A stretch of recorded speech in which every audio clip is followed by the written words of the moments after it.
Bueno, ¿qué tal, Marité? Buenas noches. Muchas gracias por el espacio que me ofreces en esta noche de casi las 10. Yo siempre soy con el oyente. Sí, y además, bueno, me encantó porque me invitaste al circo. Y Sí, eso sí, es te invité a algo una que, función. Hoy eso es tenés algo, la posibilidad de protagonizar tu espacio ahora dentro del circo de la vida. bueno, no, pero además el circo es algo que siempre me gustó muchísimo. Y bueno, no he perdido la oportunidad cuando yo ya no iba sola al circo, de llevar a mis hijos y a mis nietas, así que verdaderamente el circo es algo que me gusta mucho, digamos, y las funciones y demás es verdaderamente algo muy querido para mí. Así que gracias por invitarme.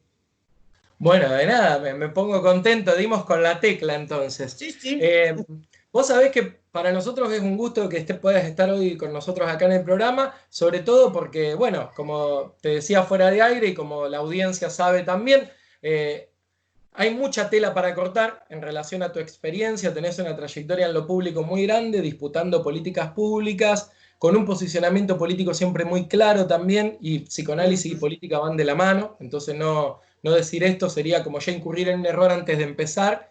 Y en ujú. ese sentido, íbamos peloteando y yo te decía, bueno, estamos ante esta situación de lo inédito para tomar un material que vos me ofreciste para leer y yo de ahí me puse a pensar cosas y digo, me parece que un buen disparador es cómo se puede pensar la práctica o se puede configurar la práctica en esta situación de cuando aparece lo inédito o lo inesperado, Ajá. en qué escenario intervenimos.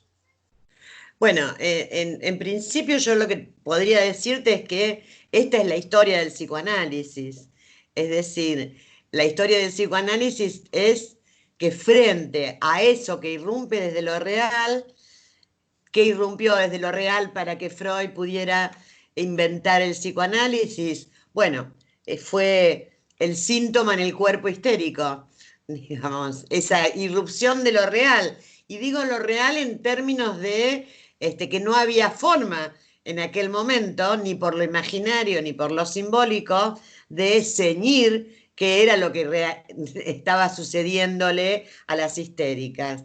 Lo que hace Freud precisamente frente a esa irrupción de lo real es despertarse, no seguir adormilado en el saber paternal, despertarse y producir un acontecimiento que, bueno, podríamos decir, es un acontecimiento que cambió la historia del pensamiento, porque el acontecimiento psicoanálisis, en verdad, digamos, es un acontecimiento que ha modificado no solamente las prácticas en el ámbito de la salud mental, como podríamos decir hoy, sino la filosofía, la sociología, es decir, ha modificado muchas cosas a lo largo del pensamiento, de la historia del pensamiento.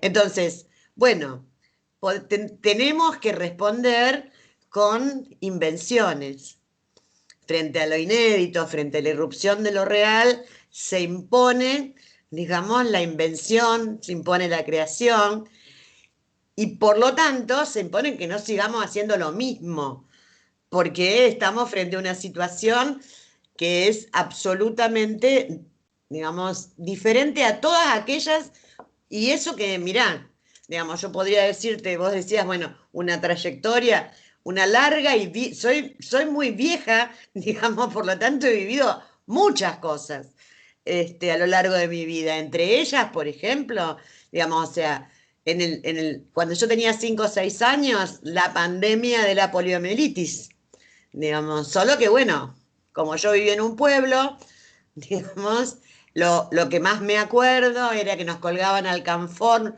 unos colgantitos de alcanfor que no sé qué imaginaban, qué efecto tendría, pintaban los árboles con cal, la parte de abajo de los árboles con cal, digamos, y por supuesto lo que recuerdo era la angustia de mis padres, precisamente porque tomaba niños, a diferencia de esta pandemia, ¿no? Es decir, en la otra pandemia que me tocó, yo era una niña. En esta, soy grupo de riesgo. O sea, que estoy en las dos pandemias Estuviste en riesgo. que estoy en riesgo, sí. Sí recuerdo eso, la angustia de mis padres, porque tomaba niños y bueno, yo tenía 2 hermanos ya en esa época, este, y ellos estaban muy asustados y preocupados. Es más, digamos, los que hoy son llamados respiradores, en aquel momento se llamaban pulmotores, porque bueno, como la poliomielitis paralizaba los músculos, era necesario justamente poner respiradores. Entonces, ese significante pulmotor el alcanfor, el pulmotor, digamos, y los árboles pintados de blanco, más la angustia de mis padres, son las marcas que dejó esa pandemia, digamos. Y después de eso, muchas otras situaciones también, digamos, podríamos decir catastróficas, realmente catastróficas, porque bueno, el 55, este, lo cual produjo realmente un cambio muy, muy importante y una situación, digamos, muy, muy grave a nivel social y político. Luego la dictadura, que me encontró ya joven y andando por las calles, digamos, de la ciudad y estando en peligro. ¿Mm? Bueno, después de la dictadura ya algunas cosas que seguramente vos compartís, el menemismo, Alfonsín, pero después el menemismo, después de la Rúa, bueno, después tuvimos los años de kirchnerismo, en los que pensábamos que, bueno, esta irrupción de las políticas de derechos humanos, digamos, verdaderamente nos había esperanzado muchísimo a todos. Y bueno, finalmente los últimos 4 años, de los cuales salimos, por suerte, este, y bueno, y ahora esto. Este, Es, pero bueno, es volví. es un buen recorte, es un buen recorte. Vos sabés que yo me quedaba pensando dos cosas. Una Sí. es cómo uno asocia libremente también, y yo recordaba lo que vos decís, no de la polio, sino de los árboles pintados con cal. Yo vengo de Pergamino, también ciudad Ajá. chica, acá cerca, y recuerdo que en todas las plazas y demás, cuando yo era chico, ya después más adolescente no tanto, pero se seguía acostumbrando que en determinada época del año, llegando el otoño, se pintaba todo de blanco y el saber popular venía de la mano de para las hormigas. Y en realidad, lejos estaba de las hormigas, porque las Claro, hormigas suben y bajan la cal, pero seguro. mi mamá, que es enfermera, me había contado que venía justamente de la época de la polio, digamos, cómo se había combatido o estaba esa Sí, creencia popular y que después sí, se sí. pierde de dónde responde, pero se sigue haciendo. Son Se esas sigue, prácticas que se claro. sostienen, que no se Ajá. interrogan, pero se sostienen. Bueno, esto es algo que quizás nos deje esta pandemia como una ganancia, que sería que quedemos con la costumbre y los hábitos de este lavado de manos, por ejemplo, cuestión que, bueno, yo soy médica y di clases en medicina al mismo tiempo que daba clases en psicología. Una de las prácticas de primer año de medicina, una de las prácticas en terreno de medicina es justamente la enseñanza del lavado de manos, digamos, porque verdaderamente es una medida que parece sencilla y tonta, pero es una medida de prevención importantísima, ¿no? O sea que, bueno, quizás nos acostumbremos al lavado frecuente de manos y al buen lavado de manos, ¿no? Y esto nos quede, así como los árboles pintados de blanco. Tal cual, ojalá. Bueno, viste que hay inscripciones que se dan que tienen después efecto, y Sí, ese efecto cuando uno vuelve y retorna, retorna de otra manera. Me parece que exactamente. esperemos que esto responda a esos, justamente esos efectos esperables dentro de un contexto de todo lo que aparece entre lo que choca muy de golpe. Viste que algo que a mí yo leí un libro que es La insoportable levedad del ser de Kundera, y él en un Sí. momento desarrolla el sexto capítulo, que se llama La Gran Marcha, cuenta cómo muere Jacob, el hijo de Stalin. Y es donde Ajá. confronta algo bien de lo concreto de lo real, donde dice que en un campo de concentración alemán, eh, lo llaman, él tenía problema con los otros reclusos que compartía su celda. Entonces él llama a un alto comandante ahí del campo y le dice como que él no quería compartir el retrete. Entonces el tipo les tira este significante que es que él no trata asuntos de mierda. Y, Ajá, y dice que en ese momento Jacob, siendo el hijo de lo que se podía considerar un dios, sucedían dos situaciones, o un favor de él podía ser visto de buena manera, o bien podían tenerle temor justamente por lo que implicaba ser. claro. Y cuentan que, bueno, que sucedido ese acontecimiento, el tipo sale y se tira contra las cercas electrificadas a los Ajá. insultos. Y entonces ahí empieza a trabajar la noción de levedad en esto Mm, de decir, bueno, ¿qué era para esta persona tratar los asuntos de mierda? ¿No? O sea, si claro. implicaba, bueno, hay veces que hay ciertas marcas o esto encontrarse con lo real tan de golpe no es tan fácil de tramitar. Y acá en un momento aparece un estado presente en donde Mm, dice, bueno, ante esta situación que se le dio la vuelta a la cara de un lado, se le pone de otro lado, se toman estas medidas, nosotros de primera, con pocos casos, vamos a tomar esta definición que es hacer lo único que está disponible, quedándonos en casa, tenemos la vacuna y el remedio para afrontar esto de lo inédito, lo desconocido. Y es ajá. una decisión política fuerte, priorizando y jerarquizando salud, y de la mano con un argumento en pleno auge del neoliberalismo que es, no me van a correr con la falsa dicotomía entre economía y salud. Sí, sí. Eh, A ver, bueno, a mí me parece, digamos, que este, el confinamiento, el aislamiento, digamos, es una medida que, bueno, en general ha dado resultado en la mayoría de las pandemias, porque es lo que para el contagio, es lo que para la circulación del elemento que produce la enfermedad.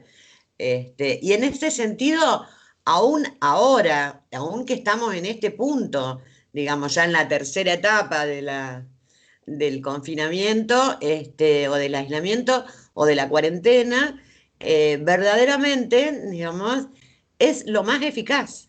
De lo que tenemos, de las medidas que tenemos, es la única que además está demostrado que da resultado.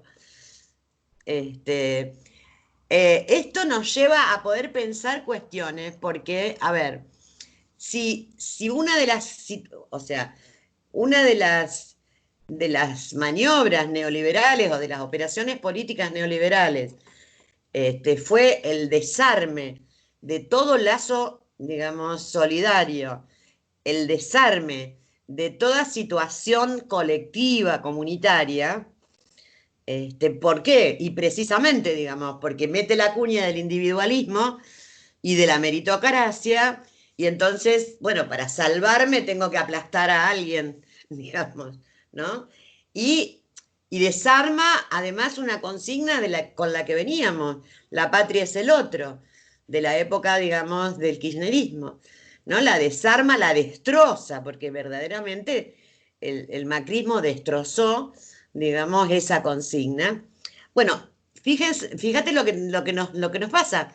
Digamos, ahora nosotros necesitamos retomar esa consigna, la patria es el otro, el cuidado del otro, el respeto por el otro, digamos, los lazos sociales, la organización comunitaria, los lazos de solidaridad, pero en el medio del aislamiento.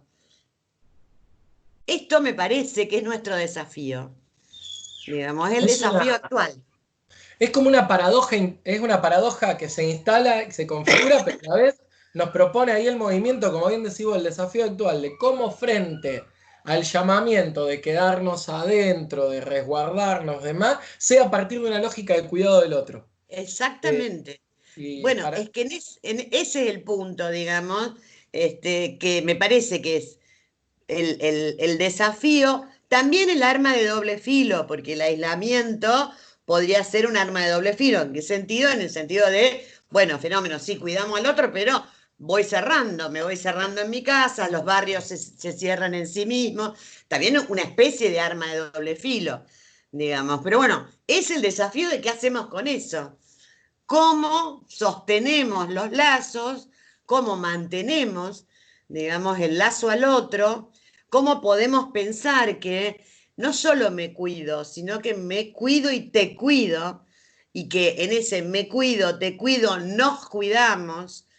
este, me parece que ahí es donde, esa sería como la cuestión para mí central de esta situación. Mirá, me acordé recién que, bueno, yo en este tiempo organicé dos dispositivos, de escucha a trabajadores esenciales. Uno es para trabajadores de salud y el otro es para periodistas, y ya le fuimos agregando otras poblaciones, como jóvenes que trabajan en territorio, afiliados al sindicato ATE. También estamos ofreciéndolo para las personas que trabajan en los geriátricos, población, o sea, los trabajadores de los geriátricos, me parece que es una población, digamos, que está teniendo que afrontar también situaciones muy complejas en este momento. Y la idea precisamente, digamos, de estos dispositivos es la de, bueno, poder sostener lazos, ¿no? O sea, que el trabajador sepa que hay alguien que lo puede escuchar, digamos, para sostener un cierto lazo con alguien, digamos, en donde pueda hablar de lo que le pasa. En este contexto, yo recibo un llamado de alguien que trabaja en otra provincia, en la provincia de La Pampa, en una comunidad rural, y justamente lo que me dice esta persona es que es una comunidad en donde hay muchos habitantes de esa comunidad que son, de pueblos originarios de la etnia Ranquel, y que hablan en ese idioma, y que en ese idioma, en el idioma Ranquel, no existe el término yo. Apa. Entonces, lo que me dice esta persona, y me pareció excelente, me dice, yo tuve que deconstruirme porque formada cartesianamente en los términos del yo soberano, digamos, me tuve que deconstruir para poder escuchar a esta comunidad, que permanentemente hablan de nosotros vamos, nosotros tenemos, nosotros podemos, nosotros no podemos, nosotros estamos tristes, ¿no? Me pareció algo, una perla, digamos, en el medio de, bueno, por supuesto, esta situación, digamos, que estamos viviendo, ¿no?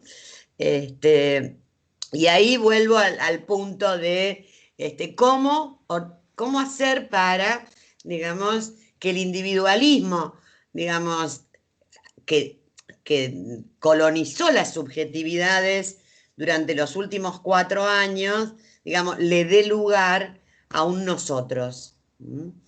Me quedé pensando esto de que, viste que Lacan dice que el inconsciente se estructura como lenguaje, y vos decís, si en el lenguaje ya no existe un yo y se está planteado desde un nosotros, es como un inconsciente colectivo, digamos, y no necesariamente el tema de Charlie, pero ya está planteado ahí. Sí, en cierta medida, digamos, o sea, lo que no hay es este yo, digamos, no está el engaño del yo que verdaderamente, digamos, creemos que yo hablo, que yo pienso, que yo digo, cuando en realidad somos hablados, ¿no? Y Sí, ahí está el nosotros, en el somos hablados. Ahí es está súper el interesante. nosotros. Con el juego de palabras se pueden hacer Y muchas sí, cosas súper y sí, interesantes. Se puede poner a... verdaderamente. Marití, te pregunto, nosotros en este contexto, los profesionales, a mí me había hablado Ezequiel Flores de que estabas montando el dispositivo, cuando Sí, le iba a entrevistar, me dijo, no dejes de preguntarle, pues es un tema que está bueno que la comunidad se entere. Acá este ajá. joven colega también, le voy a decir Sí, joven sí, y me va a poner contento. pero que además Ezequiel es parte de uno de los equipos, del Escuchando a los que cuidan, Sí. digamos, precisamente. ¿Y qué era lo que me ibas a preguntar? No, digo que estábamos hablando de esto, de configurar estos equipos, estos espacios, estos lugares de resistencia, en ¿Mm? contextos que por ahí no se ofrecen tan posibilitadores, quiero decir, a nivel de que sea lo primero que aparece. Hoy como esto, hay un borramiento automático, uno repliega y se borra un poquito el lazo, siendo Claro. generoso, diría, se borra un poquito y aparece primero esto de lo autopreservarse uno, lo de ver qué pasa, y emerge. no solo en un contexto del neoliberalismo, sino que emerge lo individual también en una cuestión de autopreservación. Y hay otro que puede correrse de ese lugar y decir, bueno, me ofrezco como soporte desde un Ujú. vecino que se ofrece para hacerle un mandado a alguien que no Sí, puede, que en paralelo está el otro que dice andate de acá, que nos va a contagiar a todos, ¿viste? sí. Ese contexto que se juega, hasta otro profesional que tapado con todas las cuestiones que puede estar atravesando, decir, che, puedo dedicar este tiempo a escucharte a vos, cómo la estás pasando y en qué situación estás. ¿Cómo, Sí. cómo surge no solo la iniciativa, sino cómo se instrumenta esta posibilidad de invitar a otro profesional a ofrecerse, a escuchar a alguien en un contexto complejo en donde no está eximido del contexto? Bueno, mira, yo lo que hice fue, o sea, con el antecedente de haber trabajado precisamente en la inundación de Santa Fe en el 2003, haber dirigido un equipo, digamos, que trabajó en la inundación de Santa Fe, fue todo un tiempo en el cual nosotros estudiamos mucho lo que significaba la intervención en situaciones de desastres o en situaciones de crisis sociales. Y digamos, una de las cosas que a mí me había quedado muy claro era el identificar la población, las vulnerabilidades.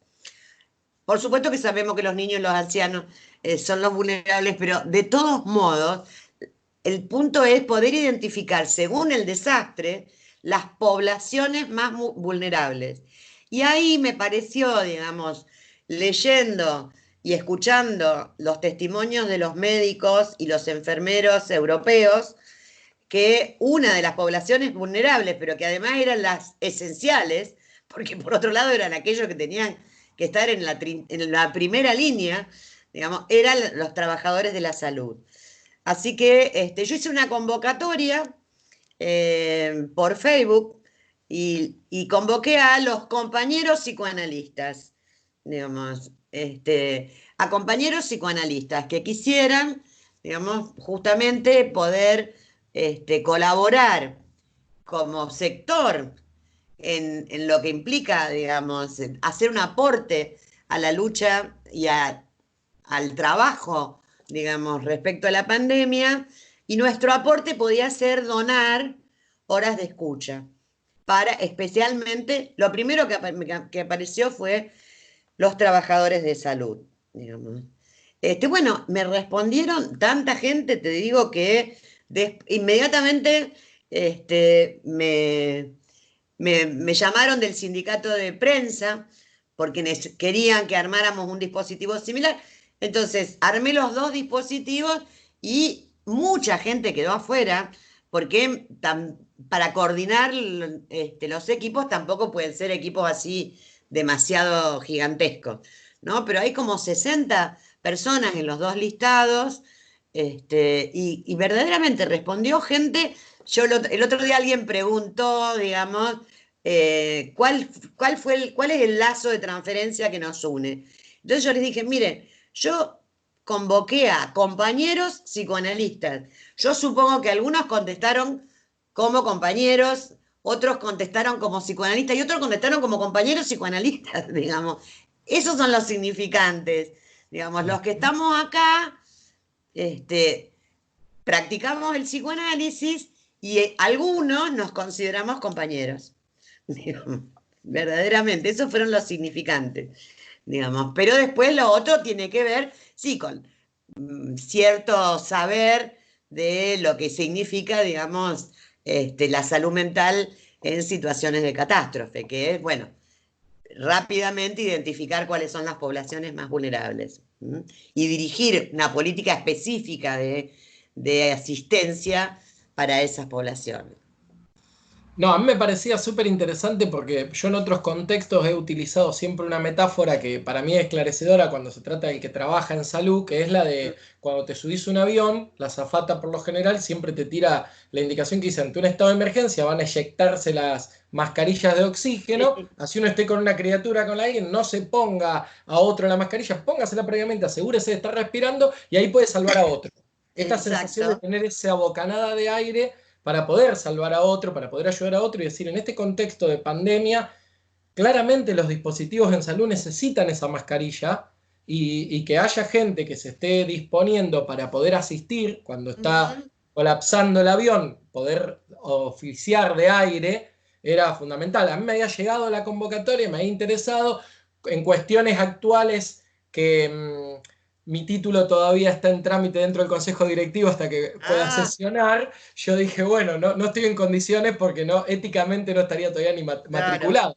Pero me claro. parecía una apuesta, tanto esa como otras que se han ido desarrollando, que son súper necesarias, y Sí, también me parecía valioso que queden compañeros afuera, no en un sentido de decir, uy, qué lástima que alguien quede afuera, sino en ver cuánta disposición hay para sí, donar tiempo, para disponer. verdaderamente.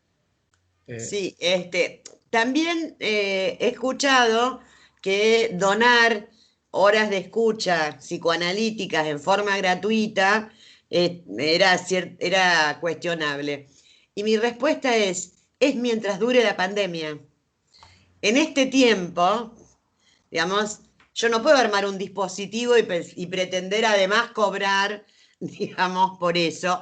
A pesar de que cuando nosotros trabajamos en la inundación de Santa Fe, lo hicimos, digamos, a partir de la UNR. El grupo, digamos, que yo dirigí fue subvencionado por la universidad y nos dieron una subvención de 3 meses, digamos, para el equipo y trabajamos con rentados, digamos, a pesar de que yo creería que habría que trabajar rentados, pero bueno, a ver, en este contexto en el cual venimos, digamos, me parece mucho más importante que los recursos estén en las camas de terapia intensiva, en los respiradores, digamos, en todos los insumos de protección, digamos, que necesitan los trabajadores de salud y no pensarlo, digamos, como que el Estado pague, porque además, ¿quién tendría que pagar si no el Estado? Digamos, Ujú. ¿no?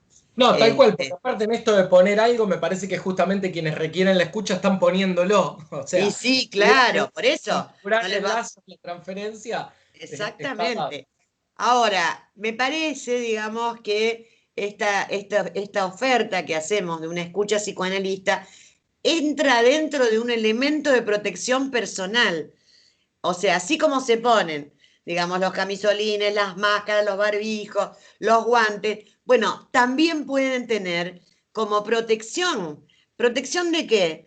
De la salud mental, de la subjetividad, digamos, de esa gente que tiene que estar trabajando en una condición, digamos, muy crítica, verdaderamente, porque al menos, digamos, los testimonios que se escuchan, digamos, son testimonios de situaciones de mucha angustia, digamos, ¿no? De mucha incertidumbre, de mucha angustia, digamos, y de mucho pensar, es decir, pensemos que, bueno, se están contagiando muchos médicos, muchos trabajadores de salud, muchos enfermeros, digamos, y que en ese sentido verdaderamente es algo que hay que atender, digamos, ¿no? El miedo al contagio, es algo que hay que atender. Así que lo pienso así, como uno más de los elementos de los EPP, elementos de protección personal de los trabajadores de salud. Bueno, la verdad que celebro que hayas tenido esa iniciativa, que hayan tenido esa iniciativa con el colectivo que la van a llevar adelante. Y sobre todo esto, me ponía contento el otro día cuando intercambiábamos mensajes con Ezequiel, saber que había habido tanta disposición, digamos, Sí, porque bueno, vos bien lo decís, venimos de un contexto de 4 años en donde se había apuntado a desarmar todo el lazo posible, a construir un imaginario sobre el Estado como de nuevo, como aquello que no hay que sí, habitar, digamos, exacto. y en ese sentido volver a ser del Estado, haciendo una comparación bastante tirada de los pelos, pero un lugar para vivir, volver a Sí, laburar el sí, Estado en este sentido de habitarlo nuevamente, es necesario y que nos encuentre una situación así, tan compleja, construyendo compromiso, en la complejidad que es construyendo compromiso, no es algo menor, sobre todo para aquellos que ujú, somos formados, viste que todo el tiempo aparece esto de volver al Estado, de volver a la universidad, de volver a lo sí, público, sí. y a veces no hace falta gestos tan complejos para imaginarnos cómo uno puede devolver aquello que recibe. Exactamente. A mí me Eh, parece que en ese sentido, digamos, a ver, si uno puede, debe. Entonces, digamos, si yo sabía que había un montón de colegas que con la cuarentena, digamos, estábamos en nuestras casas y que por lo tanto, digamos, podíamos disponer de un poco de tiempo, verdaderamente debíamos hacer la oferta. Es decir, yo creo que cuando uno puede, debe. Digamos, uno puede hacer algo, debe hacerlo, verdaderamente, ¿no? Y entonces, así es que me parecía que desde el psicoanálisis, esta era la, el aporte que podíamos hacer. Y pensando en que, bueno, obviamente, digamos, no solo la pandemia nos coloca en la situación de tener que pensarnos como psicoanalistas practicando sin diván, digamos que es otra de las adquisiciones de la pandemia, digamos, del confinamiento, pero bueno, pensando que el psicoanálisis es mucho más potente, digamos, que la práctica, entre comillas, privada de los consultorios, ¿no? Esa era otra O de... psicoanálisis soportando los fundamentos, o sea, tener una práctica que se soporte en los fundamentos del psicoanálisis, digamos que va más allá de la utilización del diván, el sillón, el cuadro de Freud y el potus colgado. Digamos, Bueno, esa era que otra sería cosa como la que... escena. Eso era otra cosa que te quería aprovechar y sacar jugo en esta entrevista, que era de que pudieras dar cuenta un poco de tu relación en lo público, de muchos años, trabajando desde el psicoanálisis, o sea, derribar un poco este muro, esta distancia que se lee a veces entre líneas y está afuera, que pareciera que hasta fuera incompatible pensar el psicoanálisis en lo público. Y yo realmente de las experiencias que conozco en Rosario, la mayoría de los espacios hoy están habitados, llevados a cabo y sostenidos por psicoanalistas en Sí, lo o público. por personas que hacen del psicoanálisis su formación principal, podríamos decir. Ujú. A ver, en ese sentido, nosotros con una colega que lamentablemente ya falleció, que es Alicia Álvarez, en el año 95 iniciamos una investigación que se llamó Psicoanalistas en Prácticas Institucionales y Comunitarias, que dio como resultado un libro que se llama Razones de la práctica psicoanalítica en ámbitos comunitarios e institucionales.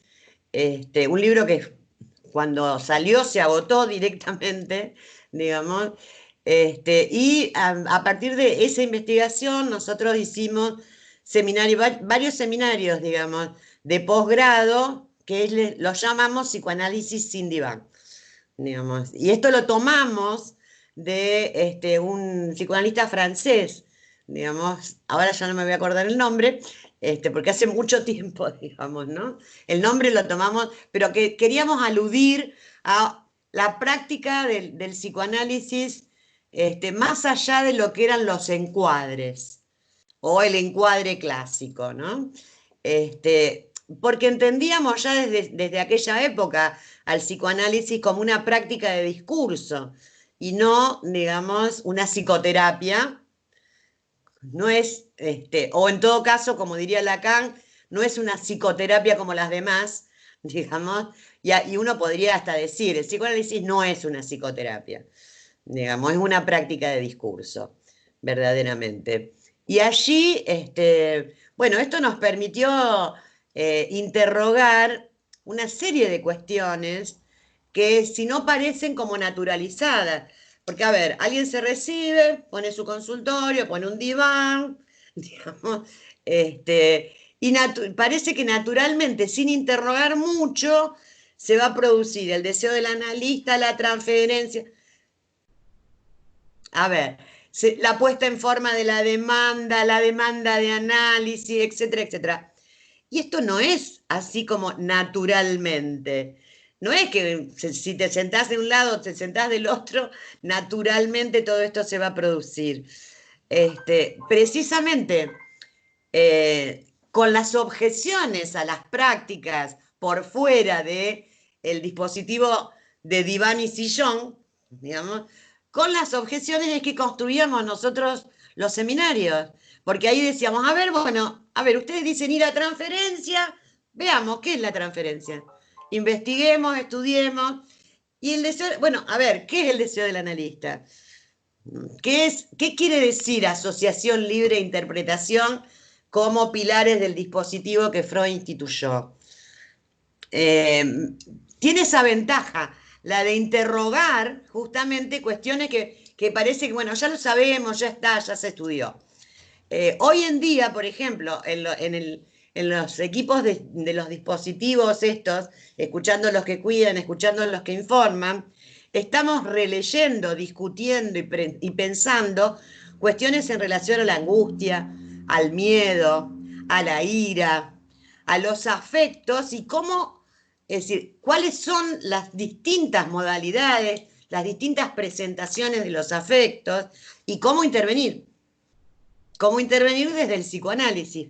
Entonces, bueno, por supuesto que volvemos a leer, digamos, inhibición, síntoma y angustia, más allá del principio del placer. Volvemos a leer, por ejemplo, el malestar en la cultura. Porque, a Ujú. ver, lo que nos pasa hoy, digamos, está descrito en el malestar en la cultura. Es una de las tres fuentes del sufrimiento. Digamos, encontrarnos, o sea, además de que desde la naturaleza, digamos, algo nos invade, que es el virus, que nos enferma, digamos, también esto nos hace encontrarnos con nuestra finitud, es decir, con que somos mortales. Y me parece que, bueno, retomar el malestar en la cultura, digamos, y las tres fuentes del sufrimiento, digamos, me parece que también es absolutamente actual y para pensar las prácticas en este momento. Súper interesante y claro. O sea, la verdad que me resumiste en menos de 5 minutos una posición ética desde lo público para poder imaginar el lugar del psicoanálisis, porque Ajá. eh, me parece que en ese sentido se vislumbra ahí como una posición clara y vuelvo a lo que a como inauguramos la charla. Lo vuelvo a sostener con que me parece que indefectiblemente es una posición política la que sostiene, Sí, digamos. sin lugar a dudas es una posición política, pero además pensando, digamos, que se trata de la política del síntoma. Es decir, una política que vaya ahí a donde está el conflicto o la conflictividad, digamos, y no la rehuya. Digamos, fíjate, Lacan dice que renuncie quien no puede unir, digamos, su práctica a la subjetividad de su época. Es decir, Ujú. verdaderamente pensarnos por fuera, pensarnos como en una posición en la que no nos toca, no nos pasa, sería, bueno, estar rechazando lo que es, lo que nos está pasando a todos, digamos, y que va a producir profundas marcas en la subjetividad de nuestra contemporaneidad, digamos. Además dice otra cosa Lacan, cuando los efectos se hacen un poco insistentes, hay que estar ahí y operar en su campo. Digamos, esto lo dice en el seminario del acto psicoanalítico. ¿No? Y a ver, hay que estar ahí y operar en su campo, digamos. No podemos hacer como que lo que nos pasa no pasa, digamos. ¿Mm? Tal cual, tal cual. Está buenísimo para reflexionar y para pensar, sobre todo para en este momento, tanto los oyentes o quienes lo puedan estar viendo la entrevista después vía el canal de YouTube y se queden pensando y elaborando cosas, decir, poner a jugar esto, ¿no? De cuál es el lugar en el que uno se dispone y se sostiene. Porque Exactamente. Sí, sí, son dos, claro, se son dos dispone claves. y se sostiene. Mira, frente a este tipo de situaciones de irrupción de lo real, digamos, uno podría ser un espectador y entonces situarse como desde afuera, digamos, y describir lo que ve, o una víctima. Y entonces llorar, no tengo trabajo, no puedo comer, no sé qué cosa más. Bueno, me parece que salir de esa situación, digamos, implica precisamente, digamos, pensar y crear, pensar e inventar, meterse, digamos, en la situación de la invención de prácticas sin un saber previo, porque bueno, volvíamos al inicio, lo que nos pasa es inédito, Digamos, ¿cómo saber qué hace un psicoanalista en medio de una pandemia de coronavirus? Si nunca nos pasó. Y en medio de una pandemia global, digamos, mundial. Si esto nunca pasó, digamos. Nunca nos pasó, es la primera vez. Bueno, entonces, aún meterse y tratar de ir armándose los trayectos de aprendizaje en la medida en que vamos haciendo. Lo peor que nos podría pasar es quedarnos en la impotencia, en la parálisis, digamos, o en la victimización. Creo que el presidente lo dijo, no son víctimas, son protagonistas. ¿No? Me parece que este es un punto central. Lo estamos haciendo entre todos, viste que él dice siempre esto, ¿no? Ujú. Lo estamos haciendo entre todos. Y bueno, eso es salir, sacar a la gente de la posición de víctima pasiva, verdaderamente. Sí, volver esto a algo de esto del hacerse conciencia y tomar responsabilidad, ¿viste? Porque también entra, Claro, yo siempre digo, es como que en el Estado de Derecho todo el mundo siempre habla de la cuota de el derecho a, y muy sí, poco de la obligación y lo que implica en el marco del ejercicio. Yo que claro. vengo del palo de haber cursado un par de años la carrera de Derecho antes de desembocar en Ah, psicología, siempre digo, pienso, lo puedo jugar bastante cuando se habla de capacidad, ¿viste? Que sobre sí, todo en algunos lugares entra la capacidad relacionada más al capacitismo y no en esto de la lógica de decir, a ver, si yo soy autónomo y responsable, no implica que hago lo que quiero. O sea, la autonomía no exactamente. es hago lo que se me canta, la autonomía es No, tengo un bagaje amplio de elementos para poder elegir con mis propias variables dentro también de lo que está permitido. Y y eso sí, permitido es acuerdos colectivos que son con otros. Y ahí se empieza a configurar esto de dónde yo me ubico y dónde me dispongo, porque es claro. atravesado en un discurso que hay mucho más que uno. Dos cosas, mira, una que la ética del cuidado, digamos, que es un libro, digamos, esto apareció en el año 80 y pico, digamos, una mujer, digamos, Gilligan, Carol Gilligan, digamos, escribe sobre una lógica, digamos, diferente en mujeres y en varones. Ella empieza reconocer una lógica de acción, digamos, diferente en mujeres y en varones, y habla de la ética del cuidado. Y a la ética del cuidado la sitúa, digamos, dentro de la responsabilidad, plantea, se asume con responsabilidad sin borrar la singularidad del otro. Esto me pareció brillante, digamos, dicho en el año 82.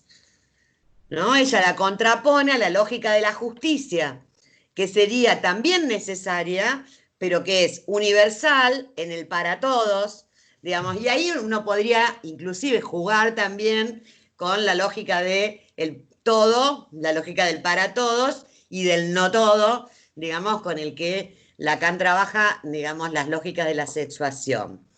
En ese sentido, digamos, también, por ejemplo, introducir el psicoanálisis en el medio de, por ejemplo, prácticas de salud dominadas por el discurso médico hegemónico, porque además está bien que las prácticas en salud, digamos, estén dominadas por el discurso médico, digamos, que es, bueno, un discurso para todos, la generalidad, las mismas medidas preventivas son para todos, digamos, los decretos, las leyes, son para todo. ¿Cómo introducir el uno por uno?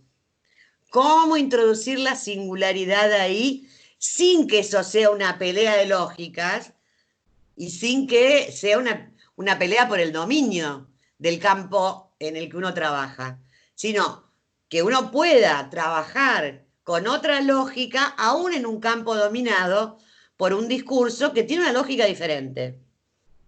¿No? Esto me parece que es uno de los desafíos, podríamos decir, el psicoanálisis en la salud pública, pero también, por ejemplo, el psicoanálisis en lo jurídico, el psicoanálisis es decir, hay psicoanalistas que trabajan en cárceles, por ejemplo, Ujú. ¿no? Y bueno, yo dirijo la maestría en psicopatología y salud mental y una de las maestrandas que está ahora, digamos, elaborando su tesis, precisamente trabaja acerca de la práctica de un psicoanalista en una cárcel. Es decir, cómo hacer un rescate de ciertas ciertos puntos de singularidad en el medio de un discurso dominante férreo, porque el de las cárceles es muy férreo, el discurso del derecho, de lo penal, digamos, ¿no? Entonces me parece que estos son los desafíos. Y bueno, probablemente siempre me gustaron, digamos, ¿no? Los desafíos y en ese punto los retos, digamos, y en ese punto es que siempre fui orientándome hacia estos sectores. ¿Mm? Pensá que yo empecé trabajando justamente con la psicosis, ¿no? O sea, como empecé mis prácticas mientras hacía la residencia de psiquiatría, digamos, en el Agudo Ávila, mis primeros pacientes, y durante mucho tiempo, casi todos mis pacientes fueron psicóticos, digamos. Y bueno, ese fue el inicio de mi práctica. ¿Mm? Un campo súper interesante también para en una entrevista futura poder desarrollar, Sí, que sí. está muy bueno para laburarlo y aparte tenés bastante tela para cortar. Sí, la verdad que además es un periodo de mi vida, digamos, muy querido, ese de la práctica con la psicosis. Este, Era muy joven yo, precisamente, digamos, y siempre me gustó y me interesó muchísimo, verdaderamente ese campo, digamos, el campo que se abre con la psicosis. Bueno, Marité, retomando para darle un cierre a este momento, a esta entrevista, llevamos 45 minutos, viste, el Ah, tiempo pasa, ya. uno va hablando, está bueno, pero me gustaría que puedas acentuar, como para cerrar, no, ya quedó clarísimo lo político en relación a los dispositivos, Ujú, y está muy buena la diferencia que pudiste hacer también de pensar esto del donar tiempo, creo que es algo que hay que ponerlo a jugar y que creo ujú. el oyente va a despertar cosas y está bueno, es imaginar cómo de este dispositivo, me imagino que ya en tu cabeza algo se está elaborando, qué otro segundo y tercer tiempo se puede pensar a posterior de este Claro. primer encuentro, porque ahora es el encuadre en el mientras tanto, pero viste que después llega el momento de que baja la situación y en la cabeza empiezan a surgir un montón de otras cosas. Y me Sí, imagino que a mí me parece, digamos, que, bueno, nosotros en el dispositivo, ¿qué estamos haciendo? Digamos, o sea, nos reunimos semanalmente, digamos, a estudiar, a pensar, a discutir, digamos, se generan debates reinteresantes y ya ahora, digamos, a retrabajar en la supervisión colectiva, digamos, lo que venimos haciendo en los llamados. Vamos a tener seguramente algún otro momento cuando esta pandemia termine, que yo calculo, ponele 2021, este, en donde podremos reflexionar sobre lo hecho. Y entonces allí le pondremos a lo mejor otros nombres a lo que hacemos, a lo mejor, bueno, encontraremos errores, digamos, o no, y esto nos va a quedar como bagaje, como herramientas, como caja de herramientas, digamos, para otras situaciones. Esperemos que pandemias, otras no, digamos, no pasen nunca más. Pero bueno, para otras situaciones, digamos, nos quedará como caja de herramientas. A lo tal mejor cual, esto también, a lo mejor también alguno de los integrantes de los equipos, digamos, bueno, establecen, arman sus escritos, podríamos hacer una publicación colectiva, no sé, digamos, es final abierto, digamos, esto, ¿no? no, Verdaderamente. está bueno pensar eso, así sea hipotético, en el marco de que es súper necesario que aparezcan elementos de producción. Yo siempre digo que prácticas no faltan. Para mí, al menos de la experiencia de estar husmeando y chequeando cosas en esto de hacer Sí, entrevistas, vos vas descubriendo que prácticas no faltan. Por ahí lo que a veces falta es ese ímpetu final, la última estocada de aquel que se anime o que inicie o que sistematice algo y lo traduzca a lo escrito para que no se claro, pierda eso como un registro posible de ser retomado en toda la riqueza que sí. eso tenga. Sí, sean reflexiones, inquietudes, preguntas, pero es de un periodo transitado interesante en un contexto atípico y no tan particular, digamos. Que Sí, sí, sin duda. Bueno, Yo presenté, digamos, a principios del año, digamos, hacía calor y era antes de la pandemia. El tomo 2 de experiencias, de escribir la experiencia, que es una publicación que hace el ERAP, digamos, este espacio que dirige Uganda Donato en el Colegio de Psicólogos y en relación con extensión, con la Secretaría de Extensión de la Facultad de Psicología. A mí me pareció riquísimo justamente el libro y el material allí reunido, digamos, en donde, bueno, lo que hacen es esto, ¿no? O sea, ellos trabajan durante un tiempo, pero en la elaboración de el pasar al escrito lo que fue una experiencia, lo que fue, digamos, una experiencia de sus prácticas. Y a mí me parece que esto da lugar, digamos, verdaderamente este tipo de producción, digamos, da lugar a que primero se difundan las prácticas, pero además se pongan en debate. Porque si no, digamos, uno hace algo y no lo comparte con nadie, digamos, y entonces no tiene interlocutores, digamos. Y si el psicoanálisis a mí me enseñó algo, estudiando la historia del psicoanálisis, es que sin los interlocutores, Freud no hubiera hecho nada, verdaderamente. Es decir, sin sus interlocutores, que eran sus amigos, digamos, empezando por Fliss y después siguiendo con tantos otros, no se hubiera inventado el psicoanálisis. O sea que el psicoanálisis y la interlocución, digamos, además de que el psicoanálisis es una interlocución, digamos, en sí mismo como práctica, pero los psicoanalistas sin interlocutores, digamos, no existimos, verdaderamente. ¿Mm? Bueno, creo que ahí me diste el mejor cierre para la nota posible, esto de la necesidad del interlocutor para poder dar lugar al psicoanálisis, digamos. Así Sin que, lugar a dudas, sin bueno, lugar a dudas. María, te quiero agradecer sobre todo porque, bueno, yo desde que estamos en el escenario de pandemia siempre aclaro, digo que lograr las entrevistas, todo requiere de que el otro interlocutor tenga disposición, que Y pueda, que sí, acomode. Cohabitamos con integrantes de la casa que están en distintos momentos, que irrumpen, que aparecen, y la verdad que son las 11 menos cuarto de la noche y yo siempre los tiempos personales los agradezco. Así que te quiero agradecer el tiempo.